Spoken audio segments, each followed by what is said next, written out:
Hello, जय हिंद, नमस्कार। स्वागत है आपका बीटीसी मैथ्स पे। ये है अग्रवाल सीरीज। अग्रवाल सीरीज में हम हिंदी पेपर करवाएंगे आज। इससे पहले हमने राजन सीरीज की हिंदी करवा दी है। ये है अग्रवाल सीरीज की हिंदी।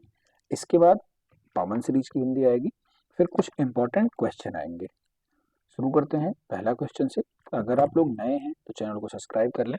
इसमें मैथ्स की क्लास और BTC second semester fourth semester की सारी क्लासेस मिलेंगी, और आने वाले एग्जाम फर्स्ट सेमेस्टर और थर्ड सेमेस्टर की भी क्लासेस मिलेंगी। चैनल को सब्सक्राइब कर लें, लाइक करें, शेयर करें। चलिए पहला क्वेश्चन देखते हैं। पहला क्वेश्चन है कि रानी केतकी की कहानी के रचयिता कौन है। और रानी केतकी की कहानी के रचयिता कौन है? तो रानी केतकी की कहानी के रचयिता इंसा अल्लाह खां है। कौन है? इंसा अल्लाह खां है। और देखते हैं जो और ऑप्शन है उनकी एक एक कृति लिख लेते हैं। जयशंकर प्रसाद जी की सबसे ज्यादा पूछी क्या जाती है? काबायनी। क्या सबसे ज्यादा पूछी जाती है? कामायनी। प्रेमचंद जी की क्या है? गबन है और गोदान है। सबसे ज्यादा आती है एग्जाम में। और किशोरीलाल गोस्वामी जी की क्या रचना है? तो किशोरीलाल गोस्वामी जी की रचना है इंदुमती। क्या? इंदुमती। ये किसकी रचना है? किशोरीलाल गोस्वामी जी की। और क्या है? एक गुलबहार की रचना है। क्या? गुलबहार। समझ आया आपको? तो रानी केतकी की कहानी, कौन सा ऑप्शन सही होगा? ऑप्शन नंबर सा, इंशाअल्लाह खां। चलिए अगले क्वेश्चन पे चलते हैं। अगला क्वेश्चन हमारा है कि लोक कथा किन दो शब्दों से मिलकर बना है। लोक कथा किन दो शब्दों से मिलकर बना है? लोक तथा प्लस कथा से। किससे? लोक प्लस कथा से मिलकर बना है। तीसरा क्वेश्चन है कि अंग्रेजी में फॉक शब्द की उत्पत्ति किससे हुई है। तो अंग्रेजी के फॉक शब्द की उत्पत्ति किससे हुई है? फॉल्क से, FOLC। ठीक है। चलिए अगले क्वेश्चन पे चलते हैं। अगला क्वेश्चन हमारा है कि डॉक्टर कृष्णदेव उपाध्याय ने लोक कथाओं के को विभाजित किया है। तो कृष्णदेव उपाध्याय ने लोक कथाओं को कितने भाग में विभाजित किया है? 4 भाग में, 5 भाग में, 6 भाग में, या फिर 7 भाग में? तो कृष्णदेव ने लोक कथाओं को कितने भाग में विभाजित किया है? तो उन्होंने लोक कथाओं को 6 भाग में विभाजित किया। कितने भाग में विभाजित किया है? 6 भागों में विभाजित किया है। ठीक है। प्राचीन आचार्यों ने कथा साहित्य को विभाजित किया है। तो प्राचीन आचार्यों ने कथा साहित्य को कितने भागों में विभाजित किया है? प्राचीन आचार्यों ने कथा साहित्य को 2 भागों में विभाजित किया है। कितने भागों में विभाजित किया है? 2 भागों में विभाजित किया है। अगला क्वेश्चन हमारे पास है कि डॉक्टर दिनेश चंद्र ने बंगाली लोक कथाओं डॉक्टर दिनेश चंद्र ने बंगाली लोक कथाओं का वर्गीकरण कितने प्रकार से किया है? तो डॉक्टर दिनेश चंद्र ने बंगाली लोक कथाओं को कितने प्रकार में बांटा है? तो बंगाली लोक कथाओं को 4 प्रकार से बांटा है। कितने प्रकार से बांटा है? 4 प्रकार से बांटा है। ठीक है।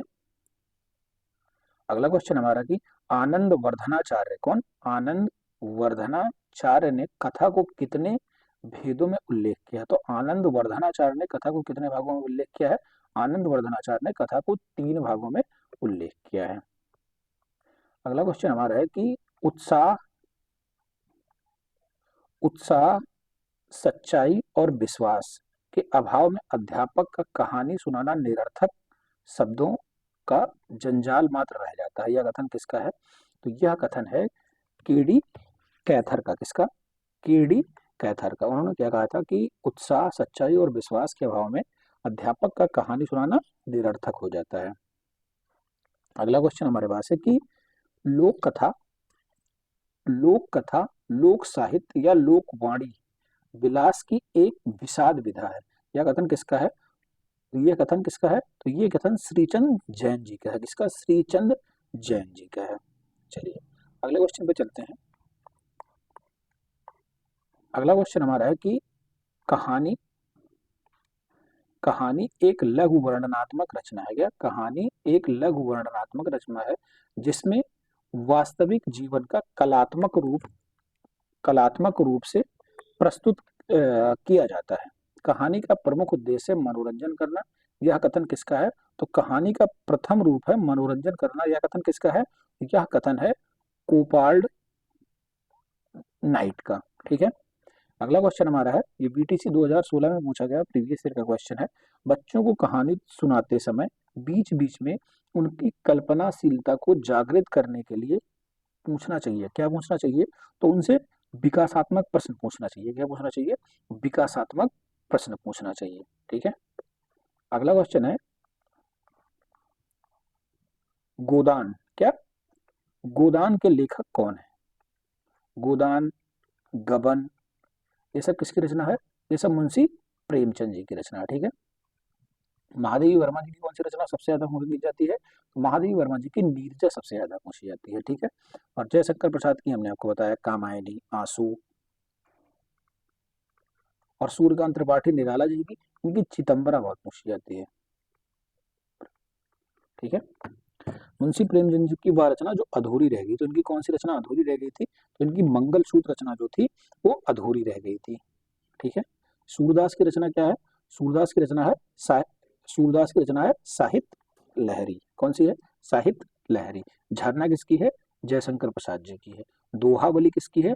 तुलसीदास जी की है। और प्रेम वाटिका भी तुलसीदास जी की है। ये रहा चैप्टर 1 का क्वेश्चन आंसर। अग्रवाल सीरीज में चैप्टर वाइज क्वेश्चन आंसर दिए हैं। चैप्टर 1 का एमसीक्यू क्वेश्चन। अब देखते हैं हम लोग चैप्टर 2 को। चैप्टर 2 हमारा क्या है? परिवेश परिवेशीय विषयों, सामाजिक घटनाओं एवं स्व अनुभवों का परिचय। ठीक है। चलिए, इसका पहला क्वेश्चन क्या है कि परिचय के मुख्य भाग हैं। तो परिचय के कुल कितने भाग हैं? तो परिचय के कुल 4 भाग हैं। कितने भाग हैं? 4 भाग हैं। परिचय के कुल कितने भाग हैं? परिचय के कुल 4 भाग हैं। बच्चों की शिक्षा ग्रहण करने में मार्ग में बाधक होने वाला भाव है। तो बच्चों की शिक्षा ग्रहण करने में मार्ग में बाधक होने वाला भाव क्या है? अगर बच्चे संकोच करेंगे तो भी वो नहीं सीख पाएंगे। अगर बच्चे क्वेश्चन पूछे में झिझक करेंगे तो भी नहीं सीख पाएंगे।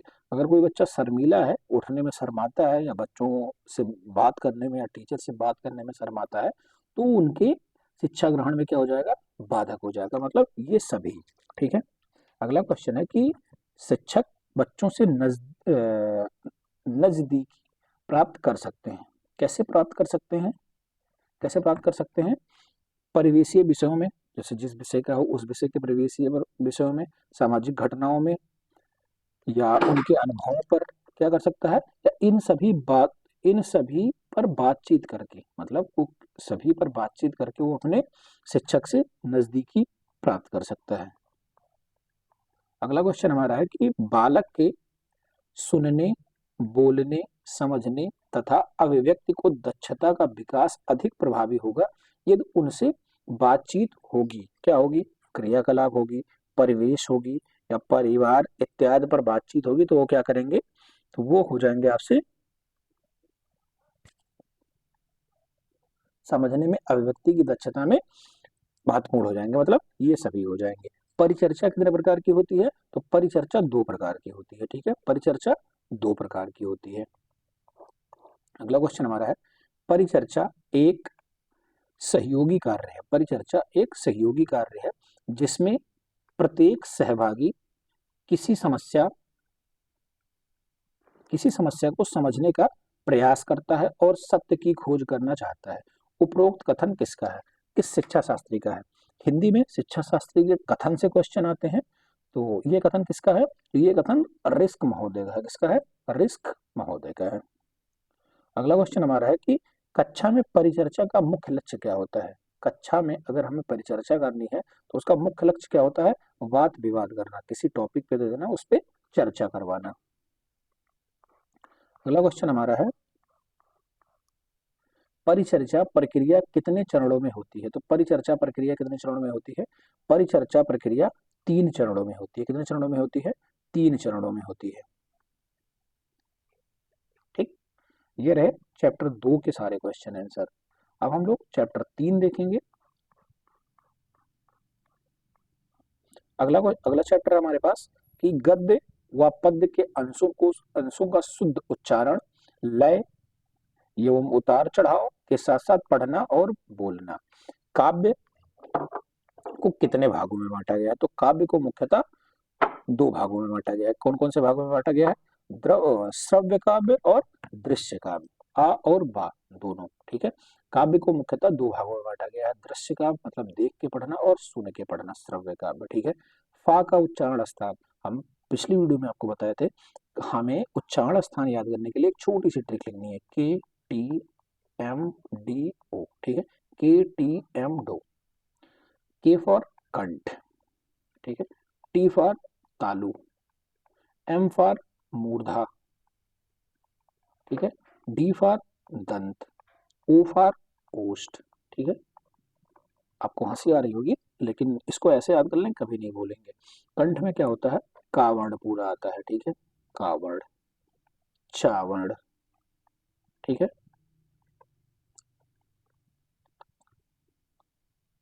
टावर्ण, ठीक है, तावर्ण और पावर्ण, ठीक है, हो गया।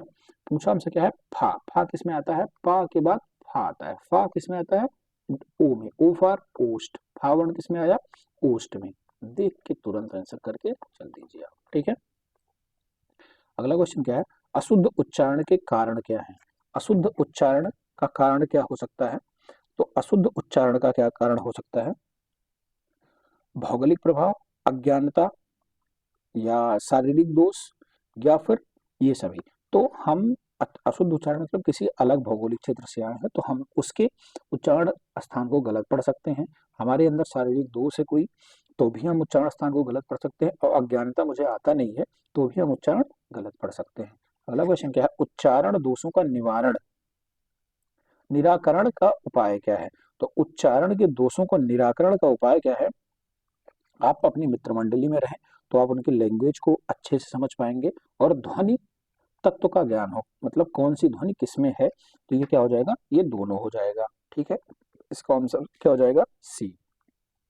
अगला क्वेश्चन हमारा है कि पद का रागात्मक तत्व ही कविता है। पद, अगर हम पद लिखेंगे, पद मतलब क्या होता है, कविता होता है, या फिर कोई लाइन होती है, कोई दोहा होता है, उसका क्या होता है, जो राग होता है उसका राग मिलता है। अगर राग नहीं मिल रहा है तो कविता, कोई भी कविता पढ़ेंगे आप, तो उसमें राग आपको जरूर मिलेगा। तो ये किसने कहा था, ये कहा था जयशंकर प्रसाद जी ने। किसने कहा था, सॉरी, जयशंकर प्रसाद जी ने, आचार्य महावीर द्विवेदी जी ने कहा था। किसने कहा था, महावीर द्विवेदी जी ने कहा था, ठीक है।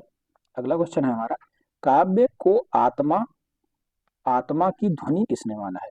काव्य को आत्मा की ध्वनि किसने माना है, तो काव्य को आत्मा की ध्वनि आनंद वर्धनाचार्य ने मानी है। किसने माना है, आनंद वर्धनाचार्य ने माना है, ठीक है। अगला क्वेश्चन है, लिखित सामग्री को पढ़ते हुए अर्थ ग्रहण करने की क्रिया को पठन कहा जाता है। यह कथन किसका है। अगर हम कोई चीज लिख रहे हैं, तो हम उसको पढ़ते रहेंगे, ठीक है। और हमें अंदर मतलब जब हम कोई चीज लिखते हैं, तो हमें पढ़कर या बोलकर लिखना चाहिए, जिससे हमें वो बहुत आसानी से याद हो जाता है। तो यह कथन किसका है, यह कथन है उमा मंगल जी का। किसका, उमा मंगल जी का, ठीक है। बाल गीत उपयुक्त होता है, बाल गीत उपयुक्त होता है जब हम बाल गीत पढ़ाते हैं, तो किस स्तर पे है, प्राथमिक स्तर पे। आप लोग टीचिंग करने गए होंगे, तो वहाँ फिर कोई कविता आपको पढ़ानी है, तो गीत गा के पढ़ाएं, जिससे बच्चों को जल्दी याद होती है, ठीक है। अ, अगला अगला क्वेश्चन हमारे पास कि पठन प्रक्रिया में कितने सोपान हैं, क्या, पठन प्रक्रिया में कितने सोपान है। तो पठन प्रक्रिया में कितने सोपान होते हैं, पठन प्रक्रिया में 4 सोपान होते हैं। कितने सोपान होते हैं, 4 सोपान होते हैं। गद्य के अंतर्गत आता है गद्य और पद्य। अभी हमने आपको बताया था, गद्य के अंतर्गत क्या आता है, गद्य के अंदर कहानी, आत्मकथा, नाटक सब आते हैं, ठीक है। और पद्य में क्या आता है, कविता, दोहा, ये सब आते हैं, ठीक है। अगला क्वेश्चन है, गद्य रचना के लिए आवश्यक होता है। गद्य रचना के लिए क्या आवश्यक है, गद्य रचना के लिए भाषा तत्वों का ज्ञान होना चाहिए, विषय वस्तु का ज्ञान होना चाहिए, और रचना स्वरूपों का ज्ञान होना चाहिए। अगर हम गद्य की रचना कर रहे हैं, तो हमें इन सब विषयों का ज्ञान होना चाहिए। निम्नलिखित में से कौन सा व्यंजन उष्ण व्यंजन है। उष्ण व्यंजन क्या होते हैं, जब हम उनको बोलते हैं, तो हमारे मुंह से क्या होती है, गर्म हवा निकलती है। उष्ण व्यंजन में गर्म हवा मतलब संघर्ष कर रहा है हमारा जीव, तो संघर्ष का जब करेगा, तो क्या सा शा शा, तीनों शा क्या होते हैं, उष्ण व्यंजन होते हैं। और हा भी होता है, शा शा शा और हा, ये क्या होते हैं, उष्ण व्यंजन होते हैं। श्रा संयुक्त अक्षर है, निम्नलिखित में से किस व्यंजनों से मेल से बना है। अब देखिए, ये किस मेल से बना है, तो ये बना है शा श श, तीनों शा, ठीक है। श्रा बनाना है मुझे, श्रा हम किससे बनाएंगे, श्रा बनेगा मेरा शा से, ठीक है, और रा से, इससे बनेगा। सा और रा कहाँ मिल रहा है? यहाँ मिल रहा है, यहाँ मिल रहा है। अब हमें एक चीज सोचना है कि ये गलत क्यों है। ये इसलिए गलत है क्योंकि ये हलंत लगा है, मतलब ये आधा व्यंजन है, मतलब व्यंजन है, ये शुद्ध व्यंजन है। और हमें किसी व्यंजन के उच्चारण करने के लिए स्वर की आवश्यकता होती है। स्वर रहित है ये, स्वर सहित है ये, इसलिए ये सही होगा। समझ आया आपको? क्यों गलत हुआ, क्यों समझ में आया? समझ में आ गया। खा का उच्चारण स्थान क्या है? खा मैंने आपको क्या बताया था? ट्रिक KTMDO, कावड़। का में ही खा आता है ना, क्या हो गया? कंठवर्ण। समझ आया आपको? ये 3 चैप्टर खत्म हो गए। 3 चैप्टर अगली वीडियो में, बाकी जितने चैप्टर बचे हैं वो हम अगली वीडियो में लेके आएंगे। अगर आपको अच्छा लग रहा है तो चैनल को सब्सक्राइब कर लें और अपने दोस्तों में शेयर कर दें। हम इस पे सारी सीरीज पढ़ाएंगे, तो आपको सीरीज परचेज करने की जरूरत नहीं है, PDF भी हम आपको इसकी दे देंगे। आप चैनल को सब्सक्राइब कर लें, शेयर कर दें अपने दोस्तों में, लाइक करें और सपोर्ट करें और कमेंट करें इसके बाद कौन सी सीरीज आपको पढ़नी है या फिर कौन से पेपर को पढ़ना है। मिलते हैं आपसे अगली वीडियो में, तब तक के लिए धन्यवाद। जय हिंद।